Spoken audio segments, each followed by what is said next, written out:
साथीहरु नमस्कार, तपाईलाई स्वागत गर्दछु नेपटेक टकमा। म रबिन पौडेल। आजको यस भिडियोमा मैले voice based social media apps क्लब हाउसको बारेमा कुरा गर्छु। क्लब हाउस एकदम चर्चामा आयो। यो फरक खालको सोशल मिडिया छ, जस्तै हामीले फेसबुक, इन्स्टाग्राम, ट्विटरहरु चलाउँछौं। यो त्यो भन्दा धेरै विभिन्न छ। यो कस्तो खालको छ भनेर म थोरै यो कुराहरु जोड्छु अनि त्यसपछि यसमा अकाउन्ट कसरी बनाउने भनेर पनि म तपाईलाई यहाँनेर देखाउँछु।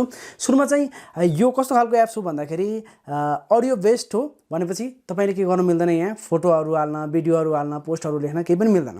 तपाईले चाहिँ एउटा रुम क्रिएट गर्नुहुन्छ, एउटा क्लब क्रिएट गर्नुहुन्छ, स्पेस क्रिएट गर्नुहुन्छ, त्यहाँ भित्र चाहिँ 5000 जना मान्छे जतिलाई ल्याउनुहुन्छ र भोइसको अब बोलेर पोडकास्टहरु गर्न सक्नुहुन्छ। अनि भोइसमा चाहिँ तपाईहरुले कुराहरु गर्ने, जस्तै अब मलाई I have something to say हैन, केही मलाई भन्नु छ, धेरै मान्छेहरुसँग इन्टरेक्सन गर्नु छ, मिटिङहरु गर्नु छ भने त्यस्तो अवस्थामा चाहिँ इट विल बी प्लेटफर्म। अनि त्यसपछि यो अहिले किन पनि फेमसमा छ भन्दा यसलाई इलन मस्कले एउटा ट्विट गरेर यसको ट्विट गरिदिए, त्यसपछि फेमस भइहाल्यो हैन। जस्तै इलन मस्क भनेको अब एकदम बिगेस्ट मिडिया इन्फ्लुएन्सर भन्छु मैले चाहिँ उहाँलाई। उहाँले जे गरिदिनुहुन्छ त्यही हुन्छ।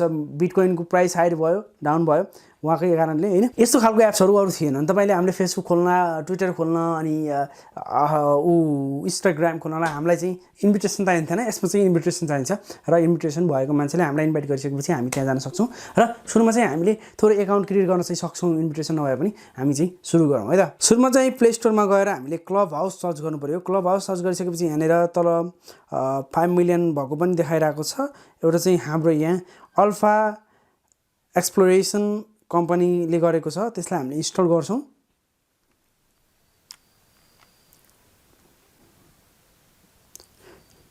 ड्रप इन अडियो च्याट भनेर लेखेको छ यसकै मोटोमै हैन, नाममै। ओपन गरौँ।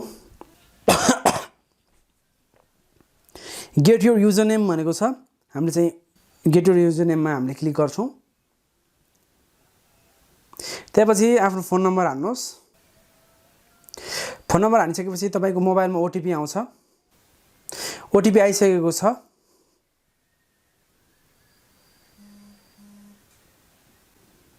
यहाँनेर तपाईले आफ्नो नाम हाल्नुपर्ने हुन्छ, फर्स्ट नेम र लास्ट नेम भनेको छ। अब नेक्स्ट गरौँ। नेक्स्ट गरिसकेपछि अब आफ्नो युजर नेम पिक गर्नु पर्यो। मैले चाहिँ RABINPAUDEL मैले रबिन पौडेल पिक गरे। ल अब we have reserved Rabin Paudel @Rabin Paudel for you and we will text you as soon as your account is ready भनेको छ। To learn more about Clubhouse you can read our blog post, thank you भनेको छ। अब यसले चाहिँ मलाई invite code चाहिन्छ म साइन गर्नको लागि, तर त्यति गरेर मैले चाहिँ @Rabin Paudel भनेर मेरो यो क्लब हाउसमा ह्यान्डल यसको लागि युजर नेम चाहिँ मैले रिजर्भ गरेर राखेँ। आई होप अब छिटै भविष्यमा यो भाइरल भयो, यो प्लेटफर्म राम्रो चल्यो भने चाहिँ मैले त्यही मेरो युजर नेम लिएर चलाउन पाउँछु। र यसको बारेमा अब विभिन्न कुराहरु चाहिँ हाम्रो नेपालमा अब कतिजनाले इन्भिटेसन कोड पाउनुहुन्छ अनि आफूले इन्भिटेसन कोड पाएर त्यहाँ छिरिसकेपछि अनि फेरि हामीले पाइन्छ, त्यस्तो खालको हुन्छ। अब कहिले पाइन्छ, thank you so much for watching. कहिले पाइन्छ थाहा छैन, पायो भने चाहिँ तपाईले कमेन्ट बक्समा कमेन्ट गरिदिनु होला। Thank you so much for watching.